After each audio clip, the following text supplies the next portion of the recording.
Meus irmãos e irmãs, eu gostaria de ler com os irmãos a palavra do Senhor no livro de Atos, capítulo 11, do verso 27 ao verso 30.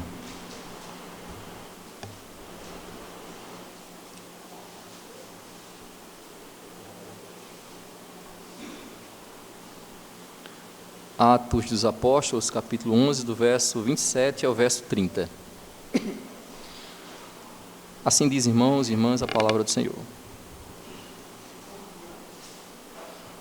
Naqueles dias desceram alguns profetas de Jerusalém para Antioquia, e apresentando-se um deles chamado Ágabo, dava a entender pelo Espírito que estava para vir grande fome por todo o mundo, o qual sobreveio nos dias de Cláudio. Os discípulos, cada um conforme as suas posses, resolveram enviar socorro aos irmãos que moravam na Judéia. O que eles, com efeito, fizeram enviando aos presbíteros, por intermédio de Barnabé e de Saulo.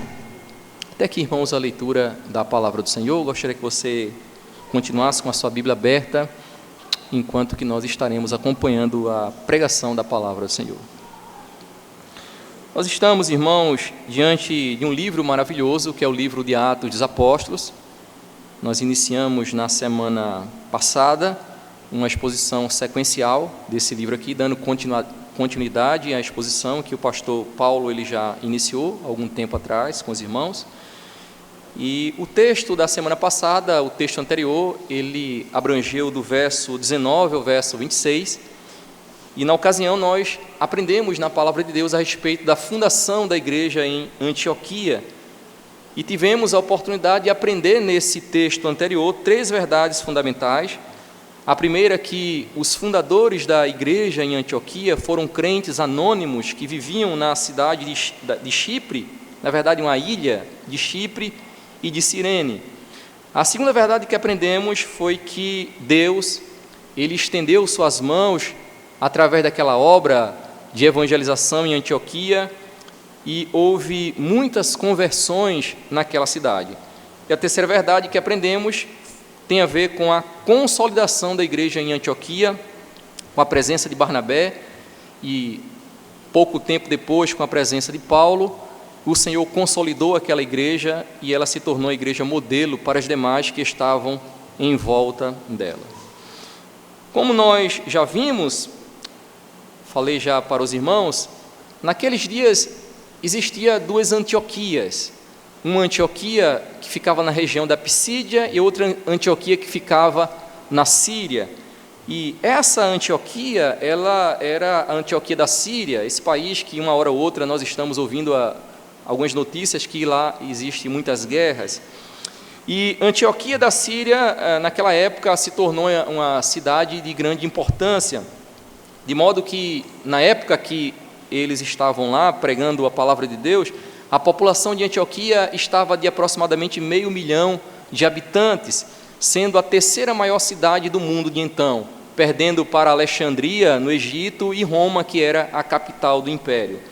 Estava presente em Antioquia pessoas de várias nacionalidades e etnias, estava presente lá judeus, gregos, gente da Pérsia, pessoas da Índia, até mesmo chineses naquela cidade.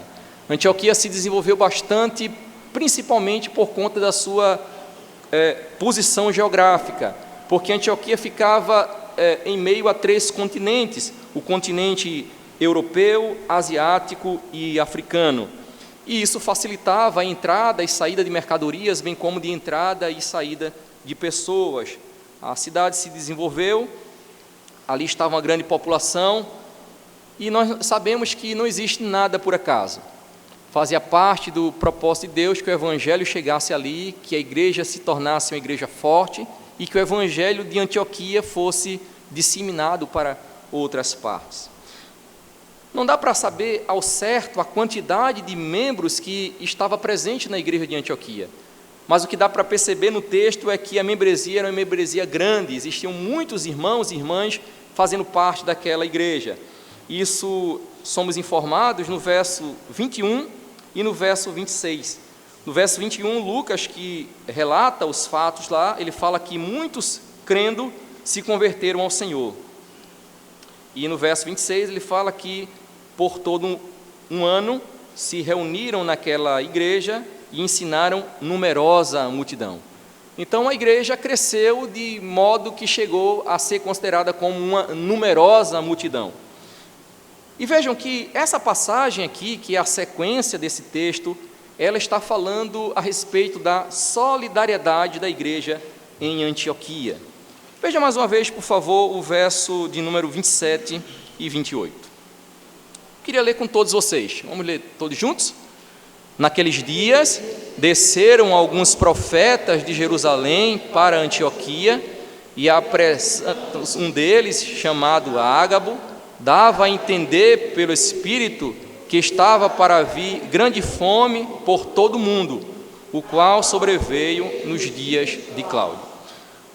É interessante que Paulo e Barnabé passaram um tempo, não tão grande assim, e pouco tempo depois chegou lá em Antioquia a presença de alguns profetas. Nós não sabemos quantos profetas foram, mas o texto fala que saiu de Jerusalém e foi visitar lá em Antioquia alguns profetas. E a figura do profeta é uma figura que nós estamos com mais facilidade de ouvir a seu respeito, seu ministério, através do Antigo Testamento. Mas nós não podemos nos enganar e nos desaperceber de que também houve o ministério profético de cristãos do Novo Testamento. E aqui nós podemos encontrar a primeira vez onde os profetas do Novo Testamento aparecem na Bíblia Sagrada. No caso, no Novo Testamento. Nós podemos ainda observar que esses profetas cristãos, eles são mencionados ainda no capítulo 13, verso 1, e no capítulo 15, verso 32. Porque em Antioquia também havia profetas lá. Veja comigo, por favor.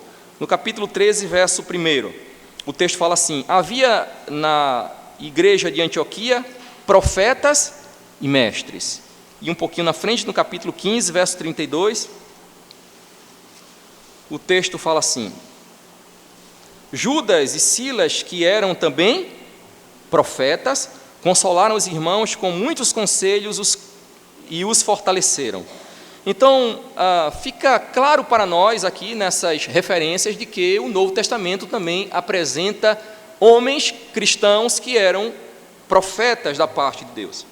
Mas eu queria ainda ler com vocês o texto de Efésios, capítulo 4, verso 11 e 12.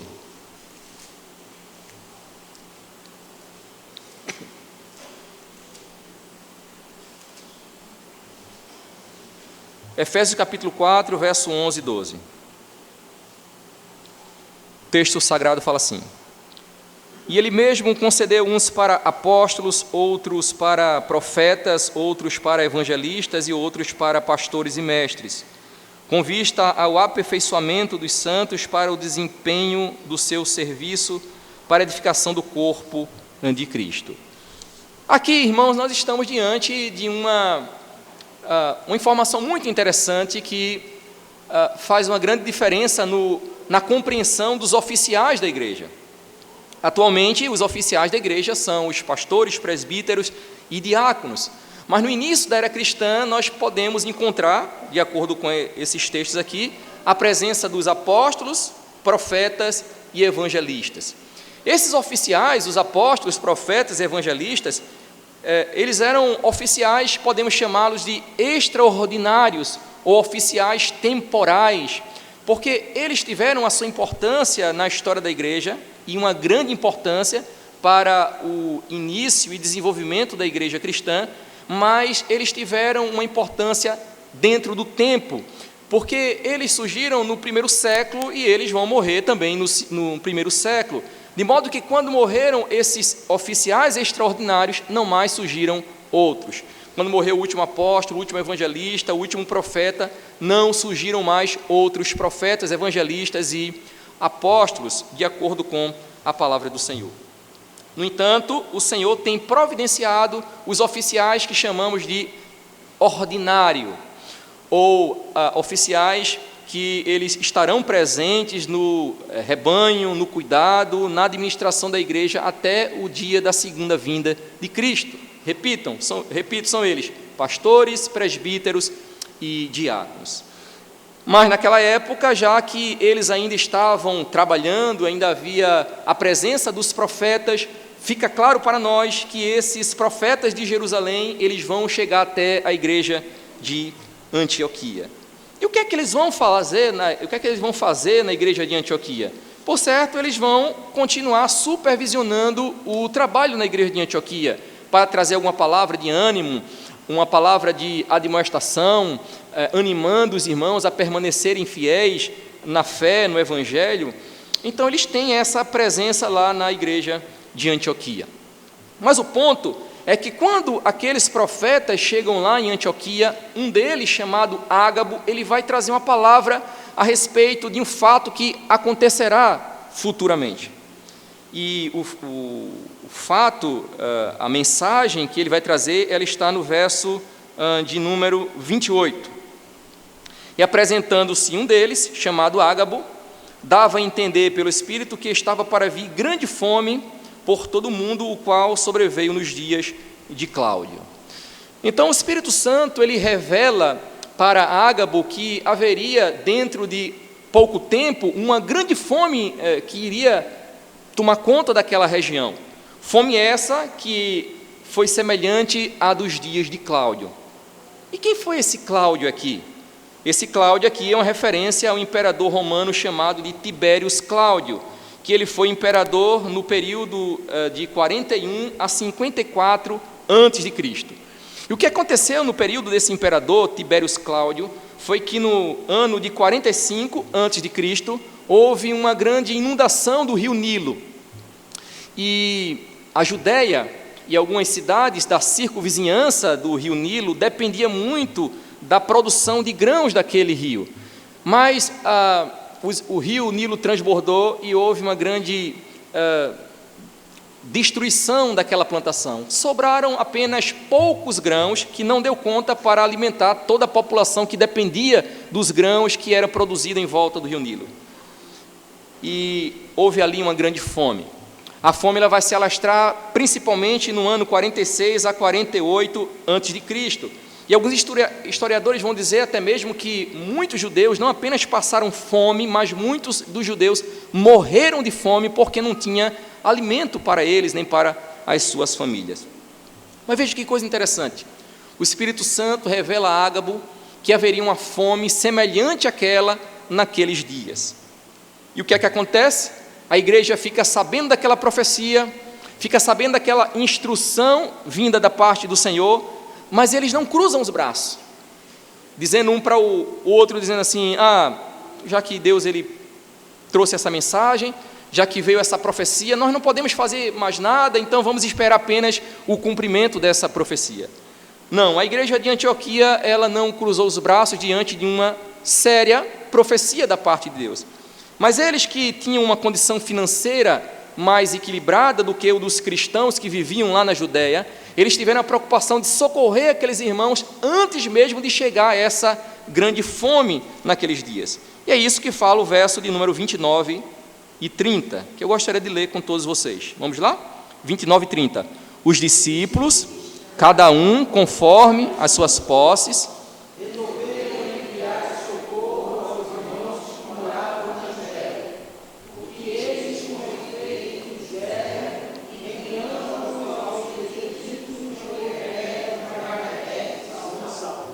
muito bem, a profecia de Ágabo chega lá à igreja de Antioquia e também houve uma oportunidade da igreja em Antioquia de poder retribuir o benefício que eles receberam da parte dos judeus que estavam lá em Jerusalém, ou na região da Judéia. Irmãos, aqui nós podemos encontrar uma lição muito interessante para nós. É que aqueles que são beneficiados também devem, no momento oportuno, retribuir o benefício que recebeu. E foi isso que aconteceu com a igreja de Antioquia. Eles foram beneficiados pela pregação dos judeus e houve agora uma oportunidade da parte de Deus para que eles retribuíssem o benefício da chegada do Evangelho lá em Antioquia, sendo que a retribuição seria de forma material. Foi uma forma do Senhor poder estar trabalhando no coração daqueles irmãos.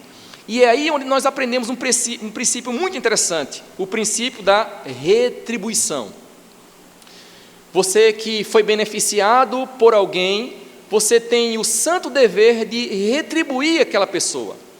Porque a retribuição é um sinal de gratidão pelo benefício que você um dia recebeu. Tempos depois, Paulo, quando escreve a sua carta aos Romanos, no capítulo 15, verso 27, ele vai falar também sobre isso. Ele vai dizer, porque os gentios têm sido participantes dos valores espirituais dos judeus, devem também servi-los com bens materiais. A ocasião que Paulo escreve essa situação aqui é uma ocasião diferente dessa profecia aqui de Ágabo. Ali os judeus, nos dias de Paulo, estavam passando também por grandes dificuldades materiais. Então ele exorta a igreja de Roma para que pudesse também socorrer os judeus que estavam precisando de um apoio material. Todos aqui, irmãos e irmãs, temos sido beneficiados por essa igreja local. Todos nós estamos sendo, domingo após domingo, e até mesmo durante alguns dias da semana, sendo beneficiados por esta igreja local. E a pergunta é, o que é que você tem feito para retribuir os benefícios espirituais que você tem recebido dessa igreja local? Domingo após domingo, nós nos reunimos aqui para adorar ao Senhor, e não apenas para adorar ao Senhor, mas para ouvir aquilo que Deus tem a nos dizer. E através da pregação, através do ensino, o Senhor traz paz para o nosso coração, nos admoesta, nos corrige quando estamos andando errado, isso tudo para o bem da nossa alma, para o bem da nossa família. E o crente que é humilde, ele reconhece seu pecado, abandona seu pecado e passa a voltar a andar de acordo com a vontade do Senhor. E Deus começa dando força, dando graça, dando alegria, abençoando a sua casa, a sua família, seu trabalho, de modo que todos nós, domingo após domingo, semana após semana, nós estamos sendo beneficiados por essa igreja local. E a pergunta é, o que é que você tem feito para retribuir os benefícios que você tem recebido da igreja local? O segundo princípio que aprendemos aqui tem a ver com a proporcionalidade. O verso 29, lemos aqui, dizendo que cada um, conforme as suas posses, resolveram enviar socorro aos irmãos. Aqueles irmãos de Antioquia, eles agiram de forma proporcional à sua condição financeira. E isso é muito interessante, porque ali não houve nenhum valor estipulado por parte dos apóstolos, por parte dos profetas, dizendo assim, bem, irmãos, para nós ajudarmos a igreja lá da Judéia, vocês têm que dar 30% da sua renda, ou a metade da sua fazenda, porque aqueles irmãos vão precisar de mais da nossa ajuda. Não. Os líderes daquela igreja, eles não trouxeram uma palavra definindo o valor estipulado. Mas eles vão ofertar, eles vão socorrer os irmãos da Judéia de acordo com o desejo que estava presente no seu coração. E esse princípio da proporcionalidade é um princípio sábio da parte de Deus. E esse princípio nós vamos encontrar na entrega dos dízimos da parte de cada um de nós. Porque o que é o dízimo? O dízimo é a 10ª parte do nosso salário. Independente se você ganha 5 salários, 6 salários ou 1 salário, há uma proporcionalidade aqui. Porque você vai dar apenas 10% daquela renda que você recebe todo mês. Então, quem ganha muito vai tirar 10%, quem ganha pouco vai tirar 10%, mas existe uma proporcionalidade para nós podermos entregar à igreja, para que ela possa administrar e cuidar também das necessidades materiais dos nossos irmãos. Já o terceiro princípio que aprendemos aqui, irmãos, tem a ver com a voluntariedade. Os crentes da igreja de Antioquia, eles não foram forçados, nem foram pressionados pela liderança da igreja, mas eles contribuíram de acordo com o seu coração. E o coração daqueles irmãos, precisamos salientar, estava em comunhão com Deus. Porque às vezes nós podemos encontrar pessoas na igreja dizendo assim, eu só vou contribuir de acordo com o meu coração. Mas o coração desse crente, ele está envolvido com pecados, com ações que não é de acordo com a vontade do Senhor, e o pecado ele vai trazer para o nosso coração como que uma camada de insensibilidade para com os princípios da palavra do Senhor. Então é bom ter cuidado de você não ser sempre guiado pelo seu coração, porque o seu coração ele pode estar lhe guiando para um caminho contrário à palavra do Senhor. Mas se você estiver em comunhão com o Senhor, o Espírito Santo vai estar trabalhando no seu coração. É isso que Paulo fala na segunda carta aos Coríntios, capítulo 9, o verso 7, onde ele vai dizer: cada um contribua segundo tiver proposto no seu coração, não com tristeza ou por necessidade, porque Deus ama quem dá com alegria. Então aqueles irmãos, de forma voluntária, eles entregaram as ofertas aos apóstolos e presbíteros, que eles foram até lá na igreja de Jerusalém e distribuíram as necessidades que eles estavam precisando, as ofertas para suprir a necessidade daqueles irmãos. Irmãos e irmãs, diante de um texto lindo como esse aqui, diante de algumas lições que nós podemos aqui aprender com esse texto, eu ainda gostaria de citar mais duas lições que aprendemos aqui. A primeira é que devemos confiar somente na palavra de Deus para guiar a nossa vida. Talvez alguém esteja se perguntando: bem, pastor, já que Deus ele usou o profeta Ágabo levando uma mensagem profética para a igreja, qual é o problema de nós esperarmos um profeta também de Deus, ele se levantar no meio da igreja e diga: assim diz o Senhor? Qual é o problema nisso aqui? A resposta é simples, por uma razão muito simples. É porque nos dias de Ágabo, o cânon da Escritura ainda não havia sido fechado. Então o Senhor ele estava ainda se revelando dessas formas extraordinárias, por meio de sonhos, visões e profecias. Mas quando o último livro do Novo Testamento ele foi escrito e o cânon se fechou, nós temos já toda a revelação completa de Deus para a nossa vida. É por isso que nós não temos a preocupação, como outras pessoas têm tido, de correr atrás de profecia, atrás de visões, de sonhos, de novas revelações de Espírito para poder guiar a nossa vida. O que guia a nossa vida, meus irmãos, e o que deve guiar a nossa vida é somente a palavra de Deus. A palavra de Deus vai trazer princípio para todas as áreas da nossa vida. É a palavra de Deus que vai trazer princípio a respeito de como deve ser o seu casamento, como deve ser a criação dos seus filhos, como deve ser o seu namoro, como deve ser o seu noivado, como deve ser seus estudos, como deve ser o seu relacionamento com o seu patrão e o patrão com os empregados, como deve ser o nosso relacionamento com o Estado, com o governo, com os políticos. Então a palavra do Senhor tem tudo aquilo que é necessário para a nossa vida, e também inclui-se o modo que devemos adorar e cultuar ao Senhor. Então, na Escritura nós temos tudo aquilo que necessitamos para vivermos. Portanto, não vá em busca de profecias, não vá em busca de revelações, não vá em busca de Deus falar com você por meio de sonhos, porque você pode ser enganado, como muitas pessoas têm sido enganadas. E por meio de todas essas revelações, as pessoas às vezes têm se distanciado da própria palavra do Senhor. Mas a segunda lição que nós aprendemos aqui, irmãos, é que nós devemos ter a preocupação de socorrer os necessitados da nossa igreja. O exemplo da solidariedade da igreja de Antioquia não nos ensina que todos os crentes da igreja devem viver no mesmo nível social. Não é isso que nós estamos aprendendo aqui. A palavra de Deus ela não está ensinando isso, que todo crente de uma igreja local tem que viver no mesmo nível social, econômico e financeiro. Não, ela não está ensinando isso. O que ela está nos ensinando aqui é que uma igreja que tem condições de ajudar os necessitados, que ela estenda a mão e ajude aquele que é necessitado. E se a igreja ela tem uma condição financeira, econômica, de poder socorrer uma outra igreja ou uma congregação que precisa da nossa ajuda financeira, é dever da igreja de uma maior condição de poder socorrer uma outra igreja de menor condição financeira. E nós podemos fazer isso, meus irmãos, tanto ajudando uma igreja, ajudando uma agência missionária, ajudando um missionário próximo nosso ou distante daqui, mas também nós podemos ajudar o necessitado que está dentro da igreja local. E como fazer isso? Sendo fiel na entrega dos dízimos e das ofertas. Quando você é fiel na entrega do seu dízimo, esse dinheiro, esse valor que você entregou em uma prova de fidelidade e de gratidão por tudo aquilo que Deus tem feito na sua vida, ele vai ser revertido para o suprimento das necessidades da igreja.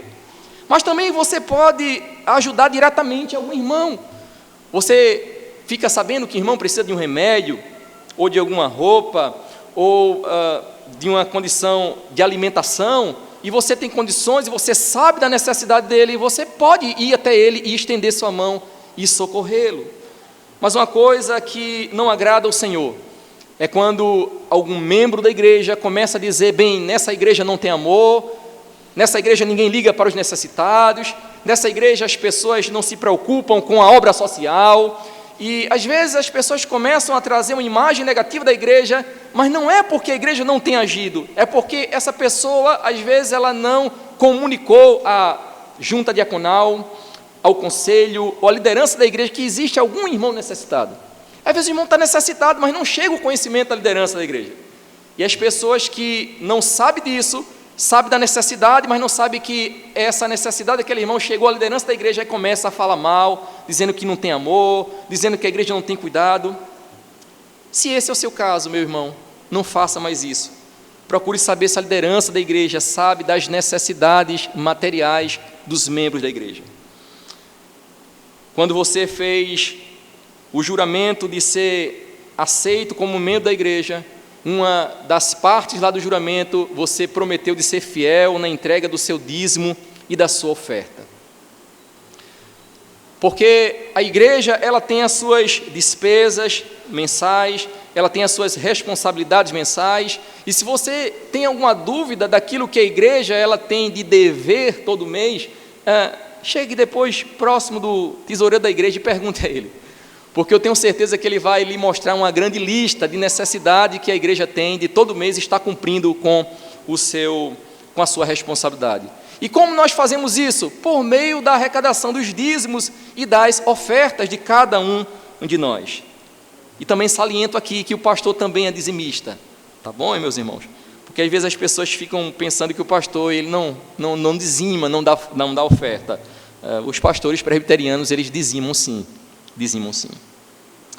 Portanto, irmãos e irmãs, que o Senhor nos dê da sua graça, para nós estarmos vivendo a semelhança da igreja de Antioquia, tendo a preocupação de sermos guiados e orientados somente pela palavra do Senhor e também de não fecharmos os olhos para a necessidade dos nossos irmãos e das nossas irmãs. Que o Senhor, meus irmãos, nos dê da sua graça para vivermos aquilo que nós acabamos de ouvir nessa noite. Senhor, nós te agradecemos, ó Pai, pela oportunidade de estarmos reunidos aqui em culto de louvor e adoração ao Senhor. Obrigado, ó Pai, pelo privilégio de abrir a nossa boca e de cantar e de exaltar o Teu nome, e também de ouvir a Tua palavra. A Tua palavra, Senhor Deus, que ela é mais penetrante do que qualquer espada de 2 gumes, que penetra até a divisão da alma e do espírito. A palavra de Deus que revela as profundezas da nossa alma, revela a feiura do nosso coração. E a Tua palavra, Senhor, quando ela é ensinada, quando ela é pregada, ela jamais voltará vazia. E te pedimos, ó Deus, que o Senhor nos ajude a sermos uma igreja fiel na entrega dos dízimos e das ofertas, para que a necessidade material dos irmãos e da igreja como um todo seja suprida, e assim o Teu nome seja glorificado. Tem misericórdia de nós, é o que te pedimos tudo isso, em nome de Jesus. Amém.